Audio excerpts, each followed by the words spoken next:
everybody, this is Grace. In this video I'm going to talk about my crazy neighbors. And I'm going to have to tell the story from part of it from before to say why it's important now, relevant or whatever, why it's such an issue now. The ones before, we've had plenty of them, okay? Plenty of instances with the crazy neighbors from the time we moved in. And it was a new area, and sure, people can be very, they don't know who's moving in, buying houses. We bought the house, and nobody had ever lived in it before, so it was brand new. And, so some people might be, hoping that their new neighbors aren't bad. Well, one of them just went wrong with that. But I don't usually tell that story. So I don't think I ever have told that story. And I won't. But the next one was people who moved in. And the woman, apparently she thought she ran the show.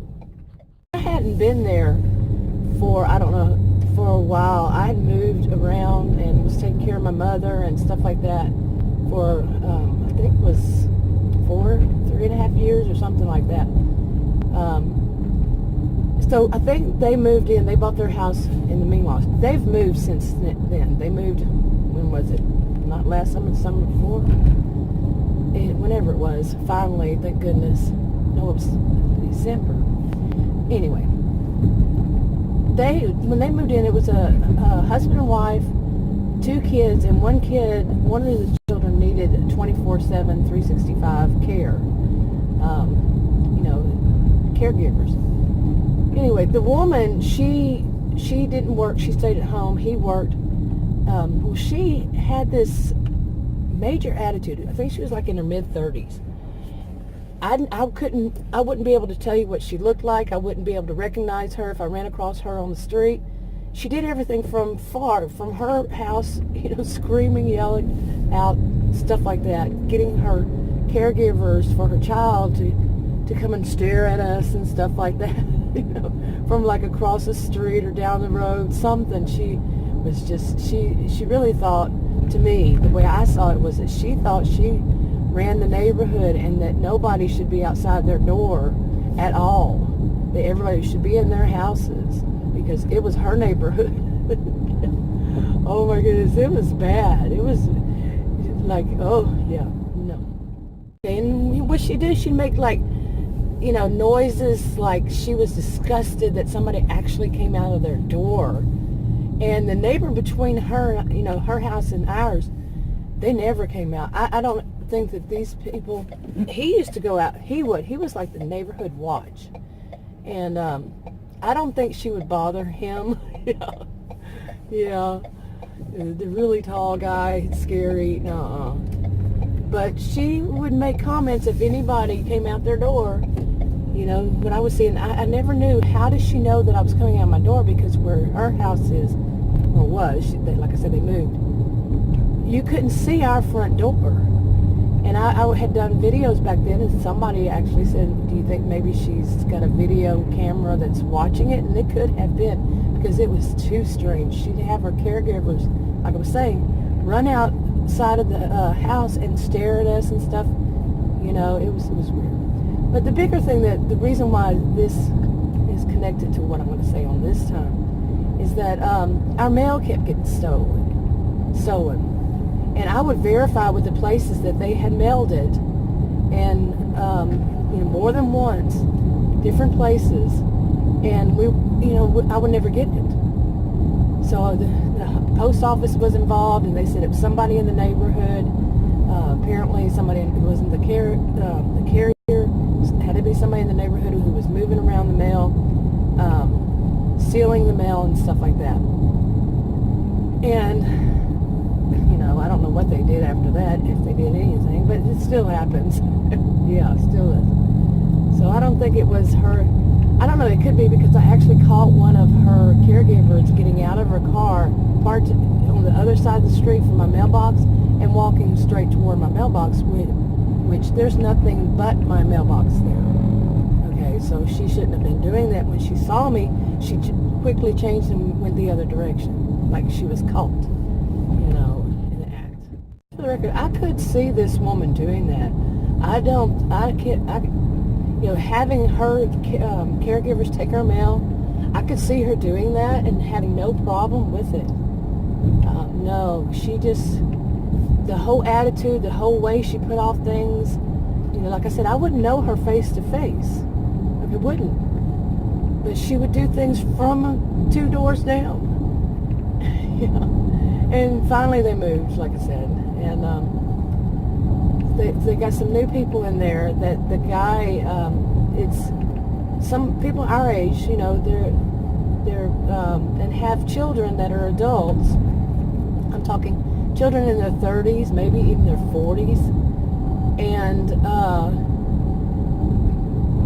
all 4 of their children and the 2 parents live in one house. Well, one of the guys, the children, he works or owns a used car sales lot, okay? And sometimes he decides that he's going to drive some of his cars and leave them in our neighborhood. Well, we have an HOA, we haven't said anything yet. But every once in a while there's one that has a tag, one of those blank tags on it for license plate, or doesn't have one at all.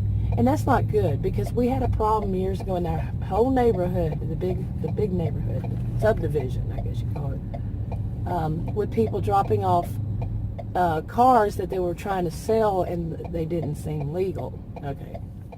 Yeah. I need to go back on the woman that lived there before, her and her family. Well, it finally came down to that. She went crazy one day because I told one of her caregivers to move because I had problems where they were parked and everything. And oh my goodness, she threw a fit. I had already had a call there. There were caregivers and they were hired out by a company. I'd already called them and told the company what was going on. I said, we don't live out here for people to make it difficult for us or to park right in front of our mailboxes. Our mailbox, or our trash. So when the trash came to pick up, they wouldn't be picked up. These kinds of things. The mail wouldn't be delivered. Yeah, and they agreed with me that no, their caregivers should not be parking and making it difficult for us, however which way it was. And she told them, the one that their boss there, the neighbor, she told them, no, you go back and park your car right in front of her mailbox. This kind of thing. Oh my goodness, she was just a major control freak. She had this huge parking place in her yard, in her front door, out her front door. I'm not getting it out today, but yeah, they could have parked there in her driveway. But no, she didn't want that. No. They're not going to park in her driveway and make it difficult for her. They can park and make it difficult for the neighbors.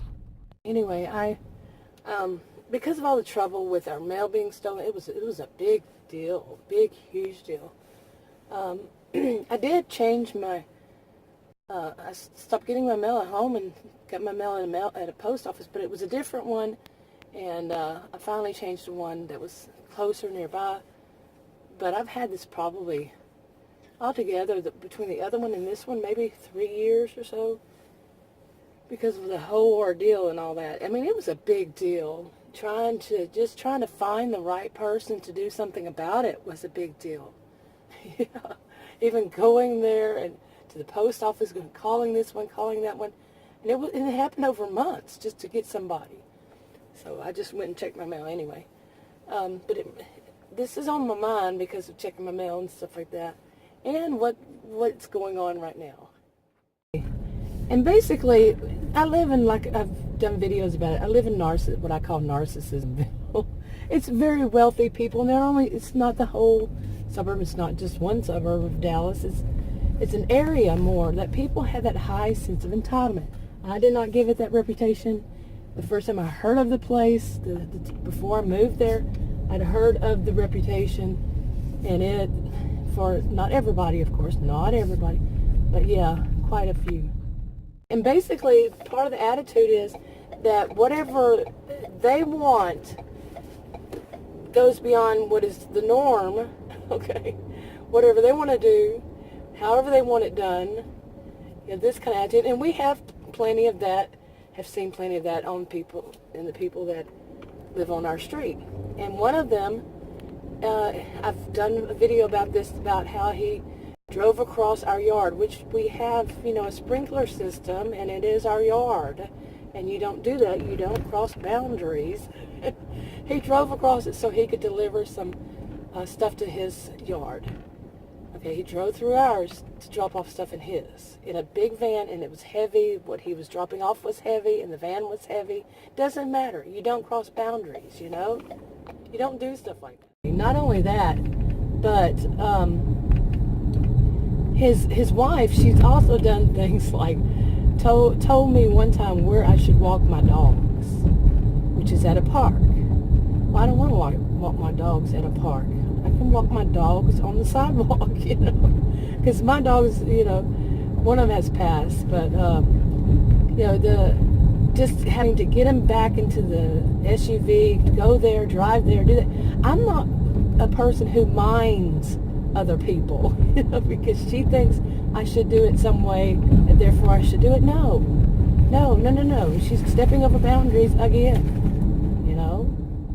More to the story is that she, more recently, they've had their adult children now, and their adult children's, one has, I guess, a wife, and the other one has a husband, and they had them move back into their house, and he had already had 3 automobiles. The couple that's around our age, and so their children and their children's significant others have cars. Okay, automobiles.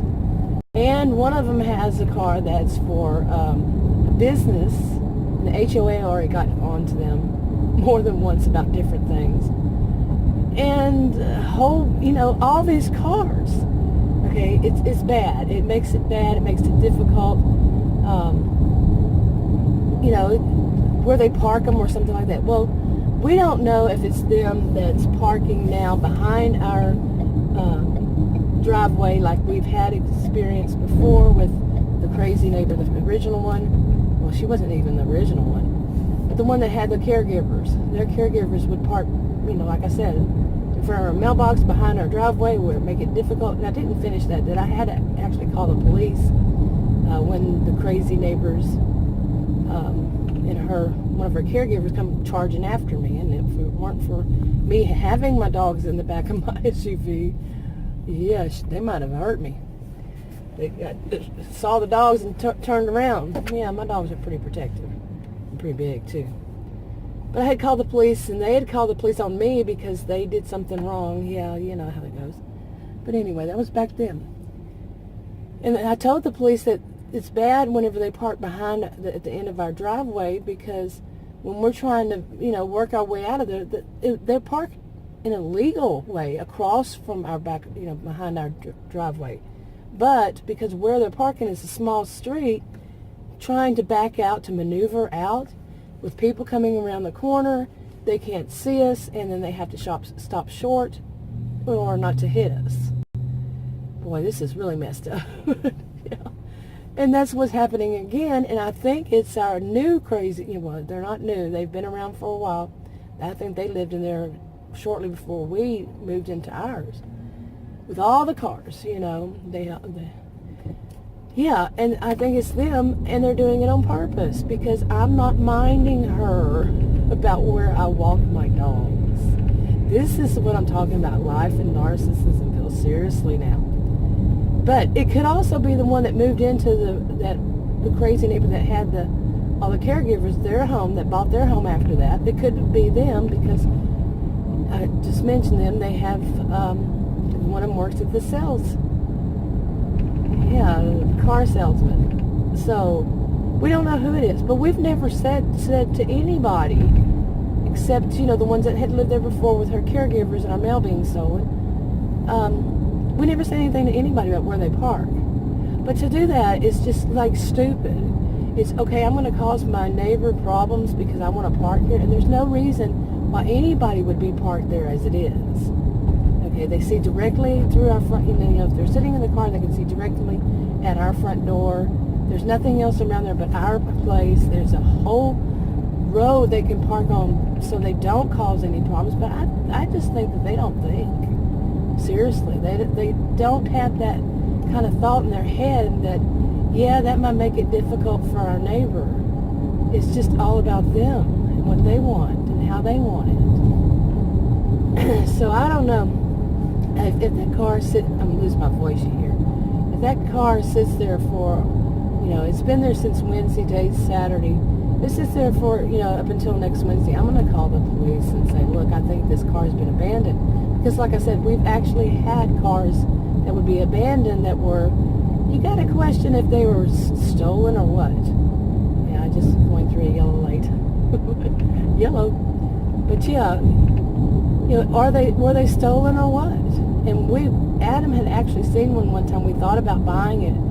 And he called and he said, when he got the phone, he said something wasn't right with that. And so that's why we suspected they were stolen. Could be stolen. So it's not good, when that happens. Okay, well, this is a kind of a long, rambling thing. I want to talk more about these crazy neighbors because it's getting to where that the whole stuff is kind of starting all over again. With the high sense of entitlement that you're going to mind me. No, I'm not going to mind you. And the whole thing, they don't say you're going to mind me, but what they do, and to retaliate when you don't. And the one about trying to tell me where to walk my dogs, she has dogs, and the thing about it is, she doesn't want to, and her kids, they don't want to have to put the dogs on leashes, and you have to have your dogs on leashes. They're outside. They don't want to do that when they're, just outside, or they're going to get in the car. They don't want to have to do it before then. They're kind of lazy. And they don't want to have their dogs on leashes when they're just walking out the front door and they want to leave the door open. You see, it's all about them. And the two of them walk the dogs every once in a while. One does on skates. And so they don't want our dogs to be out walking around, but theirs is fine. Their dogs at one time, probably not the same dogs, one of them as a puppy came walking in my house when I was getting ready for work one day, and I was taking a birthday cake out to my car, and I had to leave the door open to go get it and come back. I didn't have to, but I did, and their dog walked into my house, just waltzed on in. And I've had their dog just recently. One of them was in my backyard and it had broken through a fence to do so. And another time they had all of their dogs somehow got out. The dogs broke the window and got out and were coming toward me as a pack, a pack of dogs. I guess you call them a pack. So it's so much more to this, really, but I should wrap this up. So if you want to subscribe to this channel, click the circle. If you want to watch another video on this channel, click one of the rectangles. Like, subscribe, comment, and share if you would, and I'll talk to you on another video. Bye.